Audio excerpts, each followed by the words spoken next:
El tema que vamos a exponer a continuación es el de los recursos de las haciendas locales.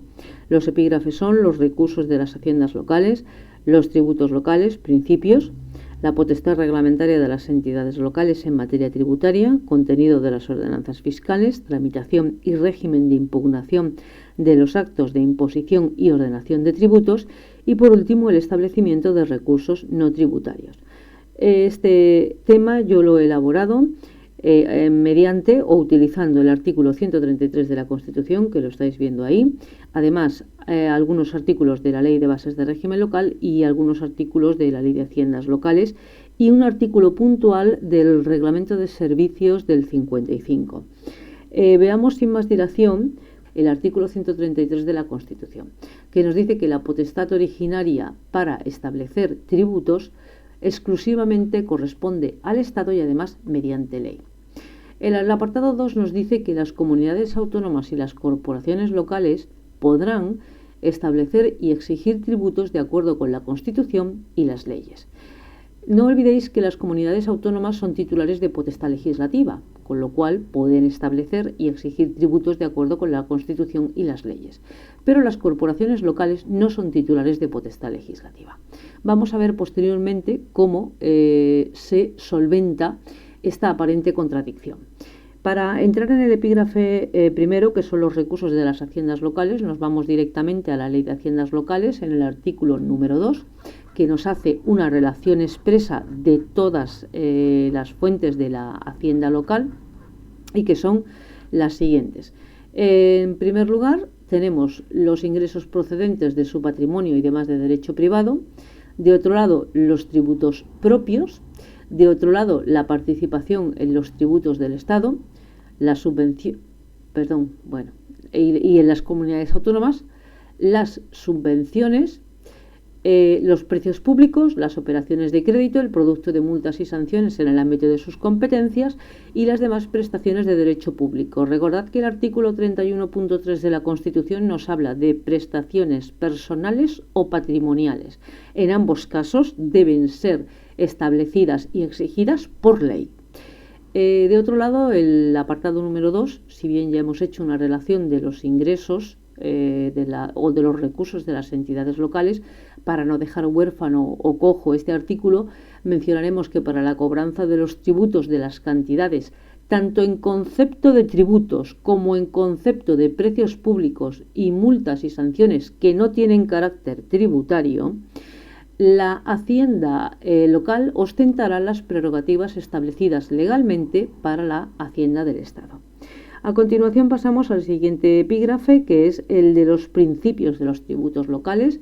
Está recogido estos principios en el artículo 6 de la Ley de Haciendas Locales y nos dice que los tributos que se establezcan o que establezcan las entidades locales al amparo del 106.1 de la Ley de Bases, lo veremos a continuación ahora al hablar de la potestad tributaria y de la potestad reglamentaria en materia tributaria, pues nos habla de los principios que se deben respetar a la hora de la tributación local, de regular la tributación local. Primero, no someter a gravamen bienes situados, actividades desarrolladas, rendimientos originados ni gastos realizados fuera del territorio de la respectiva entidad, es decir, del término municipal. No gravar negocios, actos o hechos celebrados fuera del término municipal o que no hayan nacido ni hubieran de cumplirse en dicho territorio. Y por último, no implicar obstáculo para la libre circulación de personas, mercancías, la fijación de residencia o la ubicación de empresas. El siguiente epígrafe nos habla de la potestad reglamentaria de las entidades locales en materia tributaria. Ya para ello nos vamos a la Ley de Bases. Recordemos el artículo 133.2 de la Constitución, que exigía el establecimiento de tributos mediante ley, y también nos decía que las entidades locales no gozan de potestad legislativa, pero de lo que sí gozan las entidades locales, porque así lo dispone el artículo 4, que es en calidad de administraciones públicas de carácter territorial, gozan de potestad reglamentaria y potestad tributaria y financiera. Así pues, la potestad tributaria y financiera se ejercerá por las entidades locales a través de la potestad reglamentaria y mediante un instrumento que son las ordenanzas fiscales, que están regulados en el artículo 106 de la propia Ley de Bases. El artículo número 1 nos dice que la autonomía para establecer y exigir tributos se hará de acuerdo con la legislación del Estado reguladora de las haciendas locales y de acuerdo con las leyes que dicten las comunidades autónomas en los supuestos expresamente previstos en aquellas. Debe ser legislación del Estado en materia de haciendas locales o legislación autonómica en materia de haciendas locales, en virtud de lo dispuesto en el artículo 8 de la Ley General Tributaria, principio de reserva de ley tributaria. Bien, en el número 2 del 106 se nos dice que la potestad reglamentaria en materia tributaria se ejerce a través de ordenanzas fiscales reguladoras de sus tributos propios y de las ordenanzas generales de gestión, recaudación e inspección. El apartado número 3 nos dice que si bien la liquidación, gestión, recaudación e inspección de tributos propios es competencia de la propia entidad local, caben fórmulas de delegación recogidas en el artículo 7 de la propia Ley de Haciendas Locales y fórmulas de colaboración recogidas en el artículo 8 de la propia Ley de Haciendas Locales. De acuerdo conforme a lo dispuesto en el 106.3 de la Ley de Bases que acabamos de ver, las entidades locales podrán delegar en la comunidad autónoma o en otras entidades locales la gestión, liquidación, recaudación e inspección de tributos. Bueno, aquí se habla del acuerdo del Pleno, que se publicará una vez aceptada por el órgano correspondiente en el Boletín Oficial de la provincia y en el de la comunidad autónoma.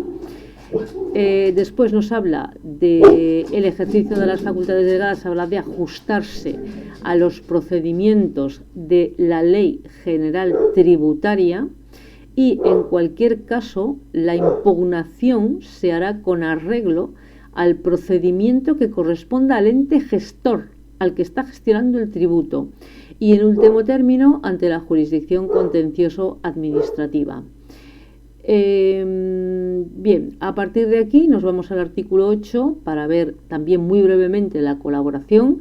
Igualmente, de conformidad con lo dispuesto en el 106.3, se recoge la posibilidad de que las comunidades autónomas y las entidades locales colaboren en todos los órdenes de gestión, liquidación, inspección y recaudación de tributos locales.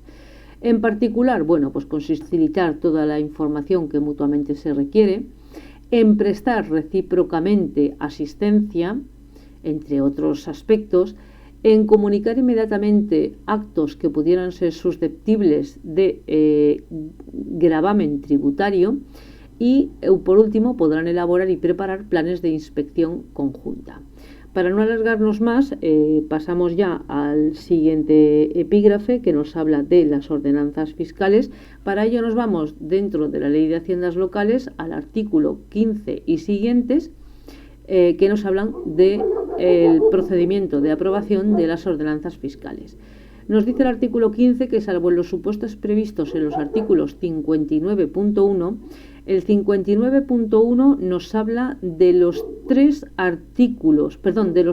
tributos locales que son de aplicación obligatoria: el IBI, el impuesto de vehículos y el impuesto de actividades económicas, que estos, como ya vienen impuestos por ley, por la propia Ley de Haciendas Locales, nos dice que, salvo en estos supuestos, las entidades locales, si quieren establecer y exigir un tributo amparados en la Ley de Haciendas Locales o en la Ley de Materia de Hacienda Local del Estado o de la Comunidad Autónoma, deberán acordar la imposición y supresión de sus tributos propios mediante la aprobación de las ordenanzas fiscales correspondientes. ¿Qué pasa respecto de los tributos del artículo 59.1? Bueno, que aquí sí que la entidad local, como ya hay aspectos básicos, tanto el hecho imponible como los sujetos pasivos, como la cuota tributaria, ya viene determinada por ley. No obstante, la entidad local puede ajustarlos a sus necesidades mediante las oportunas ordenanzas fiscales. El contenido de las ordenanzas fiscales nos dice el artículo 16 que será al menos el siguiente: La determinación del hecho imponible, el sujeto pasivo, el responsable, tanto directo como subsidiario, las exenciones, las reducciones, las bonificaciones, la base imponible, la liquidable, el tipo de gravamen cuando lo haya, o cuota tributaria, o cuota tributaria. Y por último, el periodo impositivo y el devengo. Todos estos conceptos están definidos en la Ley General Tributaria, con lo cual la entidad local, a la hora de regular estos conceptos respecto de un tributo propio, deberá ajustarse al marco que ya ha establecido la Ley General Tributaria.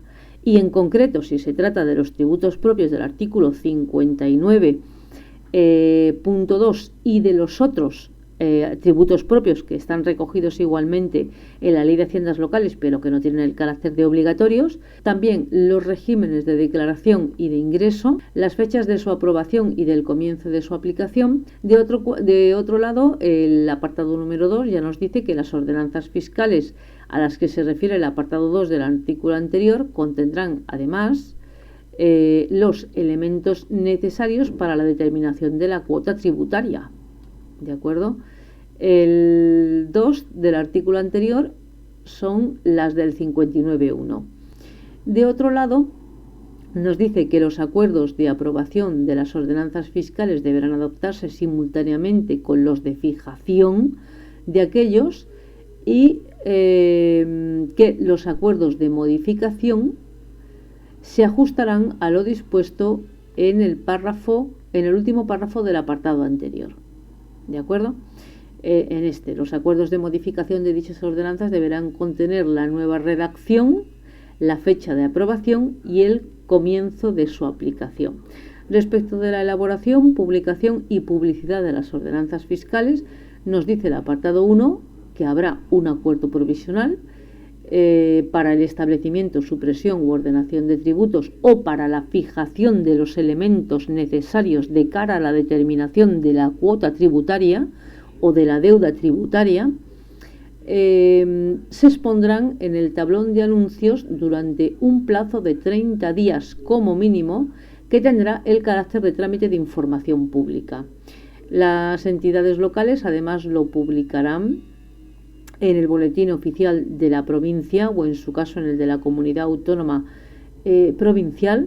Finalizado el periodo de exposición pública, el texto vuelve otra vez al pleno, se resuelven las discrepancias si es que han surgido y se procede al acuerdo, del acuerdo provisional se procede al acuerdo definitivo.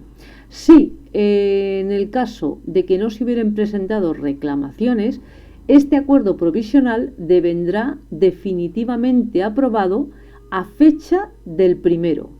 En todo caso, los acuerdos relativos a que se refiere el apartado anterior, incluyendo los provisionales elevados automáticamente a la categoría de definitivos, deberán contener el texto íntegro de las ordenanzas o de sus modificaciones y habrán de ser publicados en el boletín oficial de la provincia o en su caso en el de la comunidad autónoma uniprovincial, y he aquí lo importante, sin que entren en vigor hasta que se haya llevado a cabo dicha publicación, lo que nos da a entender que para la entrada en vigor de las ordenanzas fiscales no hay vacatio legis.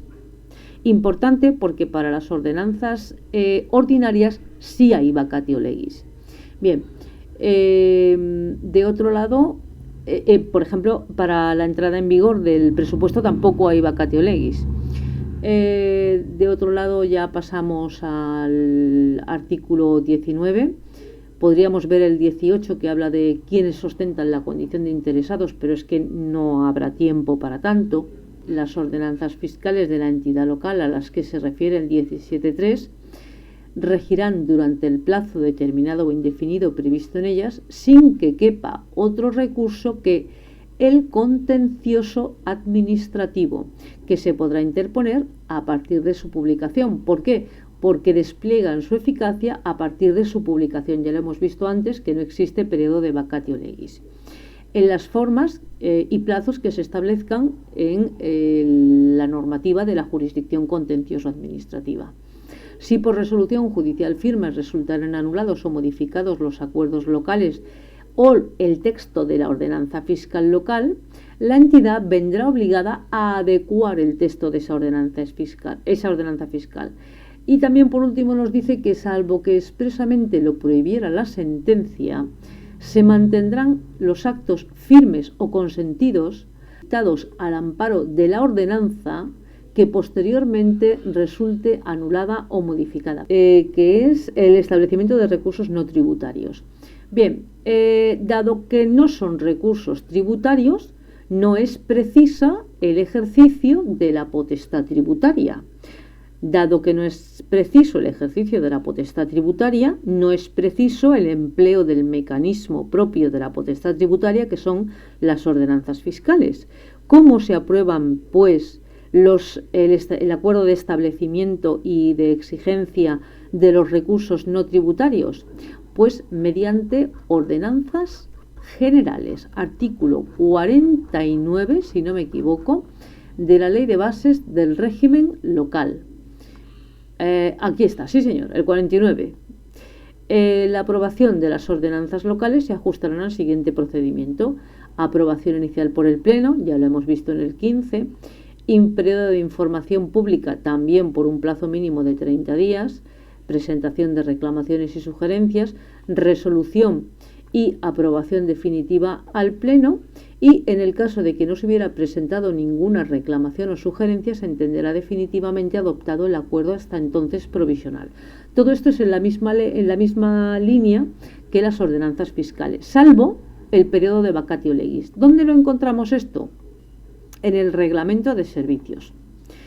El artículo 7 nos dice que las disposiciones acordadas por las corporaciones locales para regir con carácter general revestirán la forma de ordenanza o reglamento, y que la vigencia de los mismos se iniciará a los 20 días de haberse anunciado en el boletín oficial de la provincia la aprobación definitiva.